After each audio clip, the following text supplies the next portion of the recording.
Hello friends, మనం ఏకాదశ రుద్రావతారాల గురించి తెలుసుకుందాం. ముందుగా శ్రీ శివపురాణంలోని వృత్తాంతం గురించి తెలుసుకుందాం. పూర్వం రాక్షసుల దాడికి గురైన దేవతలు వారిని ఎదిరించలేక స్వర్గాన్ని వదిలి పారిపోయారు.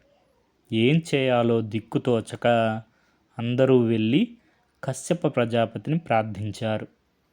అయ్యా, మేమంతా రాక్షసుల దాడిని తట్టుకోలేకపోతున్నాం, మమ్మల్ని మీరే రక్షించాలి అని వేడుకున్నారు. కశ్యప ప్రజాపతి దేవతల మాటలు విని ఏమాత్రం ఆందోళన పడకుండా వారిని ఓదార్చి దేవతల్ని కాపాడాలనే సంకల్పంతో కాశీ నగరానికి వెళ్ళారు. అక్కడ గంగలో స్నానం చేసి విశ్వేశ్వరుణ్ణి, విశాలాక్షిని భక్తిగా అర్చించారు. ఒక శివలింగాన్ని గంగా తీరంలో స్థాపించి పరమేశ్వరుడు గురించి కఠోరమైన తపస్సు చేశారు. అలా చాలా కాలం గడిచిపోయింది. ఒక శుభముహూర్తంలో భక్తజన వత్సలుడైన శంకరుడు కశ్యప మహర్షిని అనుగ్రహించి ప్రత్యక్షమయ్యారు. దివ్యమంగళాకారుడైన పరమేశ్వరుని చూసి పులకించిపోయిన కశ్యప మహర్షి ఎంతో దివ్యంగా ఆయన్ని ఈ విధంగా కీర్తించారు. దేవదేవ, మహాదేవ, శరణాగత వత్సల, నీవే సర్వేశ్వరుడివి, పరమాత్మవి, ధ్యానం ద్వారా పొందదగిన వాడివి, అద్వితీయుడివి, నాశనం లేనివాడివి, సత్పురుషులకి శరణు అయిన నీవు రాక్షసుల బలాన్ని తగ్గించాలి. ఓ దీనబంధు, దయాసముద్ర, భక్తుల్ని రక్షించడంలో నీవే సర్వసమర్థుడివి. దేవతలందరూ నీ భక్తులు, నిన్నే నమ్మినవారు నేడు రాక్షసుల చేతిలో పరాభవం పొంది ఎంతో విలపిస్తున్నారు. ప్రభు, వారంతా కాపాడమని నన్ను శరణు వేడుకున్నారు. పరమేశ్వర, దేవతల దుఃఖాన్ని తొలగించగలిగిన సముద్రుడివి నీవే. అందుకే నీ కోసం కఠోరమైన తపస్సు చేశాను. దేవతలందరూ నా పుత్రులు, వారికి నీవు సహాయం చేయి, వారి కష్టాలని పోగొట్టు. అందుకోసం సాక్షాత్తు పరమేశ్వరుడు అయిన నీవు నాకు పుత్రుడిగా జన్మించు అని కశ్యప ప్రజాపతి పరమేశ్వరుని ప్రార్థించారు. కశ్యప మహర్షి ప్రార్థన విన్న శంకరుడు తదాస్తు అని పలికి కశ్యపుణ్ణి ఆశీర్వదించి అంతర్ధానమయ్యారు. కశ్యప మహర్షి తన కోరిక నెరవేరినందుకు ఎంతో ఆనందించి వెంటనే తన స్థానానికి వచ్చి సంతోషకరమైన ఆ వార్తని దేవతలకి చెప్పారు.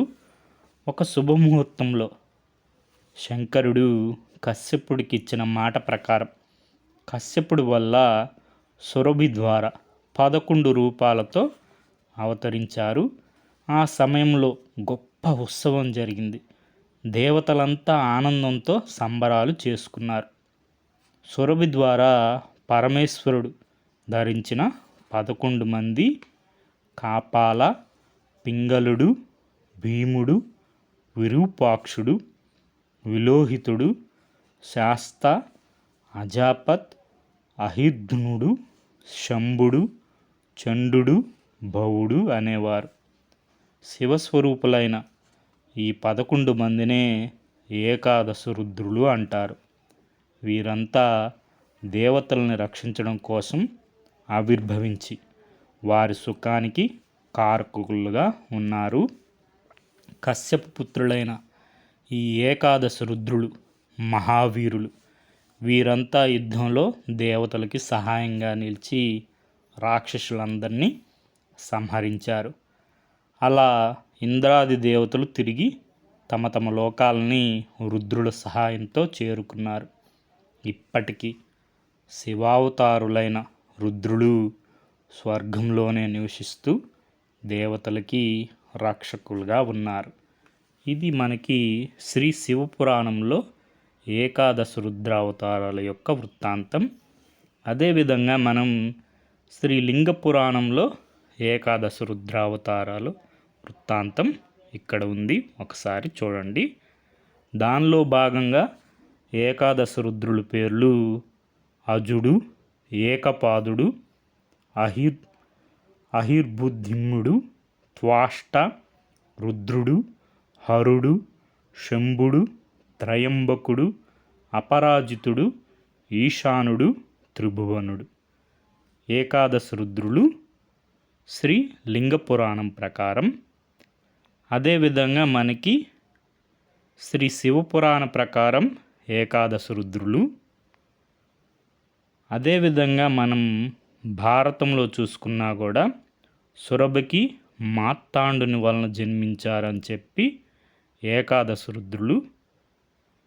అదేవిధంగా బ్రహ్మ వైవర్త పురాణంలో బ్రహ్మ మానస పుత్రులు మనకి అని చెప్పి ఏకాదశ రుద్రులు జన్మించారు అని చెప్పి వారి యొక్క పేర్లు మహత్తుడు, మహాత్మ, మతిమంతుడు, భీషణుడు, భయంకరుడు, ఋతధ్వజుడు, ఊర్ధ్వాకేశుడు, పింగళాక్షుడు, రుచి, శుచి, కాలాగ్ని, రుద్రుడు. అదేవిధంగా మనకి కోనసీమ జిల్లా ఏకాదశ రుద్రులు ఇక్కడ చూసుకుంటే త్రిపురాంతక, త్రికాగ్నికాలక, త్రికాగ్నికాలయ, నీలకంఠాయ, కాలాగ్నిరుద్రాయ, మృత్యుంజయాయ, త్రయంబకాయ, సర్వేశ్వరాయ, శ్రీ మహాదేవాయ, విశ్వేశ్వరాయ, మహాదేవాయ, సదాశివాయ. ఇది మనకి ఏకాదశ రుద్రావతారాల యొక్క వృత్తాంతం వివిధ పురాణాల్లో భాగంగా. Okay friends, thank you for watching.